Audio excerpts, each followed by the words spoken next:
رحیم الحمدللہ رب العالمین وصلی اللہ علی محمد وآلہ الطاہرین ولعنۃ اللہ علی اعدائہم اجمعین۔ رسول اللہ صلی اللہ علیہ وسلم کا ارشاد ہے، یا علی لا یحبک الا مؤمن ولا یبغضک الا منافق، کہ اے علی تم سے کوئی محبت نہیں کر سکتا مگر یہ کہ وہ مومن ہوگا، اور کوئی بغض نہیں رکھ سکتا مگر یہ کہ وہ منافق ہوگا۔ بغض کا تعلق ہے دل سے، بس ہر وہ شخص کہ جو یہ محسوس کرے کہ وہ مولا امیر المؤمنین علی ابن ابی طالب علیہ السلام کا ذکر سن کے پریشان ہوتا ہے، تو وہ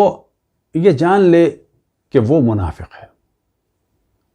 اور کوئی بھی شخص کہ جو ان کے فضائل کو چھپائے یا ان کے مقابلے میں فضائل بنائے، یا ان لوگوں نے کہ خداوند تبارک و تعالیٰ کی ان پر لعنت ہو کہ جنہوں نے مولا امیر المؤمنین پر لعنتیں بھیجیں حکومتی احکام کے ذریعے سے،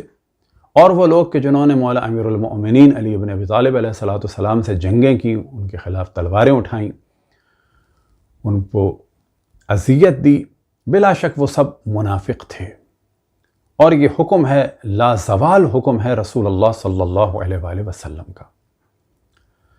پاکستان میں ہم دیکھ رہے ہیں کہ کچھ شدت پسند جماعتیں ہیں کہ جن میں سے ایک ہے انجمن سپاہ صحابہ،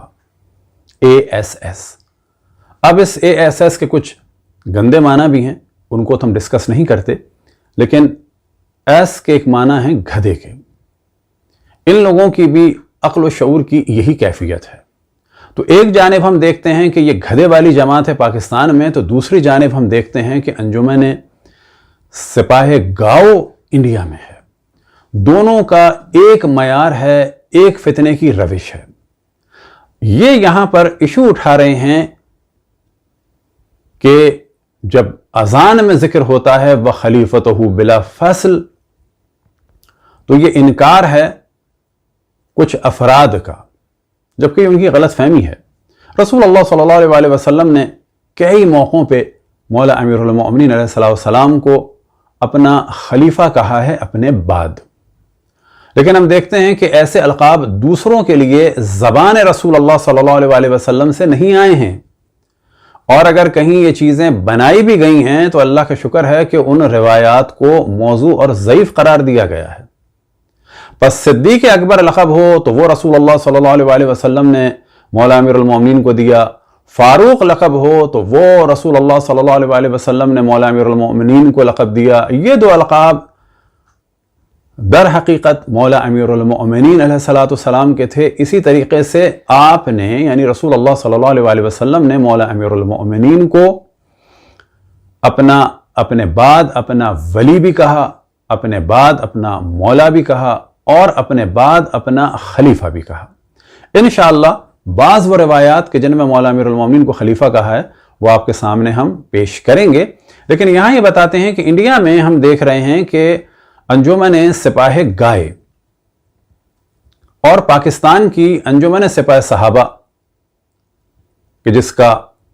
ASS کا جو معنی نکلتا ہے وہ گدھے کا ہے، ان دونوں کی روش ایک ہے۔ اب کچھ کلپس ہیں کہ یہ مومنین کی ذمہ داری ہے کہ ان کو ڈھونڈیں اور اس کے بعد ان کو جمع کر کے آگے نشر کریں، کہ جن میں دیکھتے ہیں کہ انڈیا کے بعد شدت پسند کہ جو پاکستان کی ASS کی طرح سے جماعت ہے، تو وہ وہاں پر اذان پہ حملے کر رہی ہے۔ رات بول رہے لا الہ الا اللہ 5 بار بولتے ہیں، 5 بار نماز پڑھی جاتی ہے، اور شروعات اسی سے کرتے ہیں کہ کوئی نہیں ہے، لا مانے نہیں ہے کوئی بھی اللہ کے جیسا، اور محمد الرسول اللہ ارتھات محمد ہی اس اللہ کا رسول ہے، ان دو کے علاوہ اور کسی کو ہم پوجیں گے نہیں، مانیں گے نہیں۔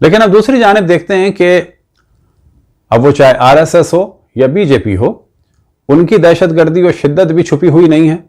دوسری جانب سے یہ انجمن سپاہ صحابہ کی ASS کی بھی دہشت گردی کوئی چھپی ہوئی نہیں ہے، لیکن ان دونوں میں سے کون زیادہ خبیث ہو سکتا ہے تو اس کا اندازہ لگایا جا سکتا ہے۔ تو ہم تعریف نہیں کر رہے مودی صاحب کی کہ جب تک وہ اپنے ان جرائم کو نہ روک دیں اور جو انہوں نے ظلم ڈھایا مسلمانوں پر اس پر نادم نہ ہو جائیں تو ظاہر ہے کہ ان کی کوئی تائید نہیں کر سکتا. لیکن ان دونوں دہشت گردوں میں سے بظاہر یہ نظر آتا ہے کہ بی جے پی کی دہشت گردی کم ہے، کیونکہ ہم یہ دیکھتے ہیں کہ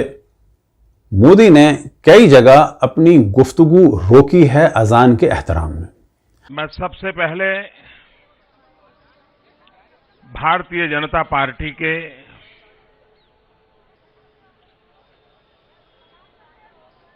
ان کارکرتاؤں کو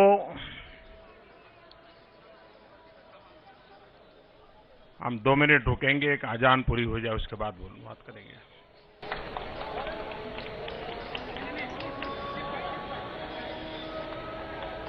میں صاف اس بات کو سمجھتا ہوں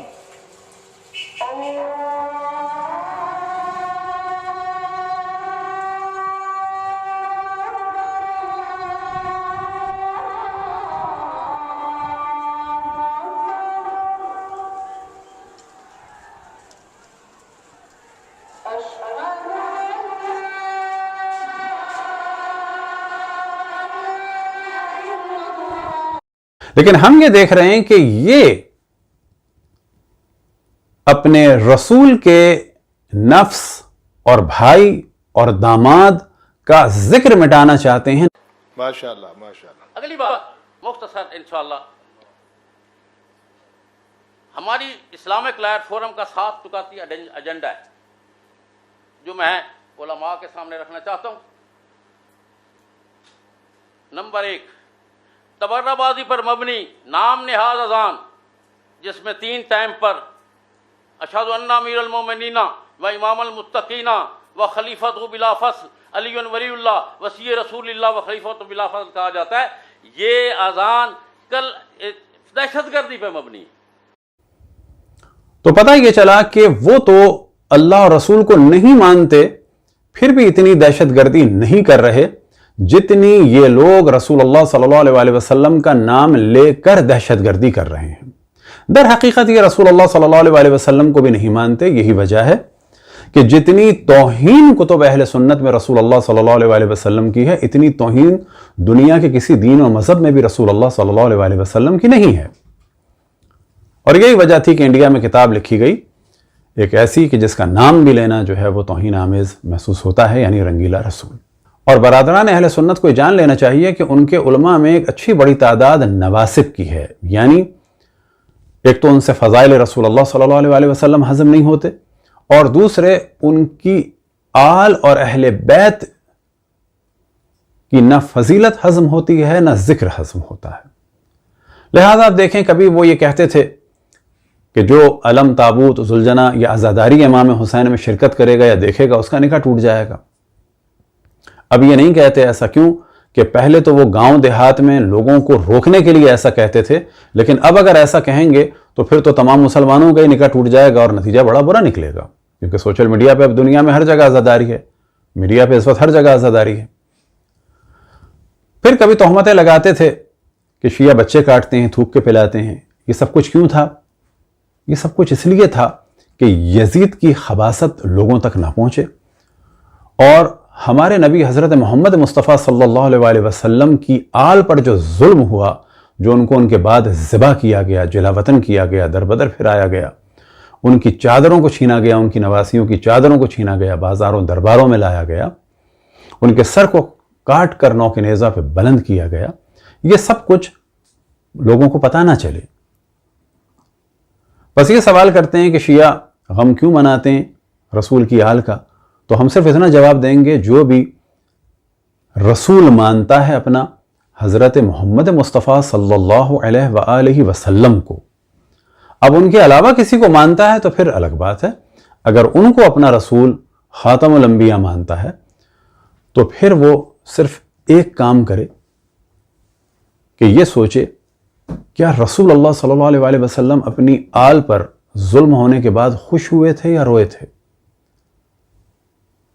اگر یہ خوش ہونے کی بات ہے تو وہ خوشی منائیں، اور اگر یہ غم کی بات ہے تو وہ غم منائیں. بلا شک رسول اللہ صلی اللہ علیہ وسلم کو جب علم ہوا کہ امام حسین کے ساتھ کیا ہوگا، ان کی ولادت کے وقت بھی آپ نے گریہ فرمایا۔ اور جب امام حسین علیہ السلام شہید ہوئے اور حضرت ام سلمہ نے اور حضرت ابن عباس نے دونوں نے انہیں خواب میں دیکھا کہ آپ گریہ فرما رہے ہیں، اور حضرت ام سلمہ کو آپ نے یعنی رسول اللہ صلی اللہ علیہ وسلم نے ایک شیشی میں مٹی دی تھی اور کہا تھا جب میرے حسین کو قتل کر دیا جائے گا تو یہ مٹی خون میں بدل جائے گی۔ تو حضرت ام سلمہ گھبرا کے اٹھی اور اٹھنے کے بعد اس صندوق تک پہنچی تو کیا دیکھا کہ جس شیشی میں خاک تھی وہ خون میں بدل چکی ہے۔ بس اصل میں یہ سارے فتنے کیے جاتے ہیں یزید کو بچانے کے لیے اور رسول اللہ سے جو ان کے دل میں بغض ہے، کیونکہ ظاہر ہے کہ جو یزید سے محبت کرے گا اس کے باپ سے محبت کرے گا، پھر اس کے دادا سے محبت کریں گے، اس کی دادی سے محبت کریں گے، اور پھر وہ دیکھتے ہیں کہ ان کے پورے خاندان کو در حقیقت اگر کسی نے نقصان پہنچایا تو وہ ذات تھی رسول اللہ صلی اللہ علیہ وآلہ وسلم کی۔ لہٰذا یہ لوگ فضائل رسول اللہ صلی اللہ علیہ وآلہ وسلم بیان نہیں کرتے اور فضائل ان کی آل کے بھی چھپاتے ہیں اور ان کی آل پر ظلم کرنے والوں کو رضی اللہ کہتے ہیں اور ان کی آل کا غم منانے والوں پر پتھراؤ کرتے ہیں۔ یہی وجہ ہے کہ آپ کبھی بھی انجمن سپاہ صحابہ کو یہ کہتے ہوئے نظر نہیں آئیں گے کہ جن جن کتابوں میں رسول اللہ صلی اللہ علیہ وآلہ وسلم کی توہین ہے ان کو بین کیا جائے۔ وجہ یہ ہے کہ وہ رسول اللہ صلی اللہ علیہ وآلہ وسلم کی توہین کو پروموٹ کرنا چاہتے ہیں، وہ چاہتے ہی نہیں ہیں کہ ان کی توہین رکے۔ وہ سارا ان کا پرابلم ہے یزید اور اس کے خاندان کا مسئلہ ہے۔ ہمارے سامنے اس وقت کتاب ہے کتاب السنہ، ابن عاصم کی ہے، اور اس میں جو تخریج ہے اور جو سب تحقیق کا کام کیا ہے وہ محمد ناصر الدین البانی صاحب نے کیا ہے، اور جلد نمبر ہے 2 اور صفحہ نمبر ہے 565، اور یہاں پر رسول اللہ صلی اللہ علیہ وآلہ وسلم نے ارشاد فرمایا مولا امیر المؤمنین علیہ السلام سے، انت خلیفتی فی کل مؤمن من بعدی، کہ تم میرے جانشین ہو، سکسیسر ہو، خلیفہ ہو ہر مومن کے لیے میرے بعد۔ نیچے حاشیہ ہے 1188، اسنادہ حسن رجالہ ثقات رجال الشیخین۔ اب یہی کتاب السنہ ابن عاصم کی کہ جو تحقیق کی ہے استاد ڈاکٹر باسم بن فیصل الجوابرہ نے، اور یہ بھی جزء ثانی ہے، اور یہاں ان کے حساب سے حدیث ہے 1221، تو پہلے اس کو دیکھ لیں۔ تو یہاں پر نیچے ہے اسنادہ صحیح رجالہ رجال مسلم۔ کیا ہے؟ قال رسول اللہ علی منی وانا منہ، علی مجھ سے ہیں اور میں علی سے ہوں، وہو ولی کل مؤمن من بعدی، اور وہ میرے بعد تمام مؤمنین کے ولی ہیں۔ ولی کے معنی کیا ہیں؟ تو اس معنی میں تفصیل سے ہم ڈسکشن کر چکے ہیں، اور ساتھ ہی وہ ہم دوبارہ اپلوڈ کریں گے تاکہ پتہ چلے کہ جب ولی کے معنی مولا امیر المومنین کے لیے کیے جاتے ہیں، دوست کے کیے جاتے ہیں، اور جب خود جناب عمر اور جناب ابوبکر اپنے لیے کرتے ہیں اور علماء اہل سنت ان کے لیے معنی کرتے ہیں، تو وہاں پر امور کو سنبھالنے والے اور نگہبان اور سرپرست کے کرتے ہیں۔ آپ کے سامنے روایت ہے 1222، قال رسول اللہ لعلی، کہ رسول اللہ صلی اللہ علیہ وآلہ وسلم نے مولا امیر المومنین سے فرمایا، انت منی بمنزلت ہارون من موسیٰ الا انک لست نبیا وانت خلیفتی فی کل مؤمن من بعدی، کہ تم میرے بعد خلیفہ ہو تمام مؤمنین کے لیے، میرے بعد خلیفہ ہو۔ یہ کسی کے لیے انہوں نے نہیں فرمایا، لہٰذا مولا امیر المومنین کے لیے وخلیفتہ بلا فصل کہنا عین تعلیمات رسول اللہ صلی اللہ علیہ وآلہ وسلم کے مطابق ہے۔ اور یہاں پر حاشیے میں بھی دیکھیں اسنادہ حسن۔ المصنف لابن ابی شیبہ، اور جلد نمبر ہے 11 اور صفحہ نمبر ہے 20، اور حدیث نمبر ہے 32212، اور یہاں پر موضوع ہے قال رسول اللہ صلی اللہ علیہ وآلہ وسلم انی تارکم فیکم الخلیفتین من بعدی، کہ میں تمہارے درمیان 2 اپنے جانشین اور سکسیسر اور خلفاء چھوڑ کے جا رہا ہوں، کتاب اللہ و عطرت اہل بیتی انہما لن یفترقا حتی یرد علی الحوض،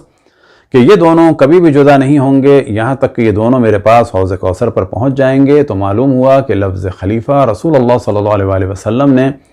مخصوصاً قرآن اور اہل بیت کے لیے استعمال کیا، اور اہل بیت کے لیے جب بھی ہم خلیفہ کہیں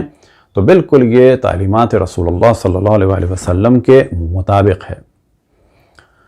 اب آپ کے سامنے کتاب ہے السنن الکبریٰ نسائی کی، اور جلد نمبر ہے 7 اور صفحہ نمبر ہے 417، اور یہاں پر بھی یہی والا موضوع ہے انت خلیفتی یعنی فی کل مؤمن من بعدی، اور پھر اس کے بعد ہے من کنت ولیہ فعلی ولیہ۔ مومنین سے گزارش ہے کہ اس ہمارے موضوع کو ضرور دیکھیں کہ ولی کے معنی، جب یہ ولی کے معنی خود جناب عمر نے اپنے لیے کیا لیے، جناب ابوبکر نے اپنے لیے کیا لیے، اور علماء اہل سنت نے ان کے لیے کیا لیے، لیکن جب مولا علی کے بارے میں آتے ہیں تو ولی کے معنی میں کس قسم کی تحریف کرتے ہیں، اور پھر مشور مچاتے ہیں دوست کا، صرف کس لیے؟ تاکہ ان سے یعنی مولا امیر المؤمنین سے ایک بغض کا اظہار کریں کہ وہ ہمارے سرپرست نہیں تھے۔ تو یہاں سے واضح ہو گیا کہ آپ رسول اللہ صلی اللہ علیہ وآلہ وسلم نے مولا امیر المؤمنین کے لیے ایک جگہ نہیں، یہ تو ہم نے کچھ حوالے دیے ہیں، یہ موضوع تواتر کے ساتھ ہے کہ اپنے بعد اپنا ولی کہا، مولا کہا،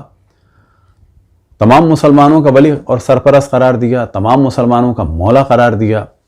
اور اپنے بعد انہیں اپنا خلیفہ اور جانشین قرار دیا۔ لہٰذا ASS کو جان لینا چاہیے کہ آپ لوگ جتنا شور مچائیں گے در حقیقت اتنا ہی لوگ اہل بیت علیہم السلام کے فضائل سے آشنا ہو رہے ہیں۔ آپ نے شور مچایا کہ جو برات کا اظہار کرے گا کسی سے بھی تو وہ کافر ہوگا، تو دیکھیں کس طرح سے دنیا کو پتہ چلا کہ معاویہ نے سالوں آفیشلی آرڈر کے تحت سب سے جلیل القدر صحابی یعنی مولا امیر المؤمنین اور اہل بیت میں سب سے افضل یعنی مولا امیر المؤمنین پر لعنتوں کا سلسلہ جاری رکھا۔ آپ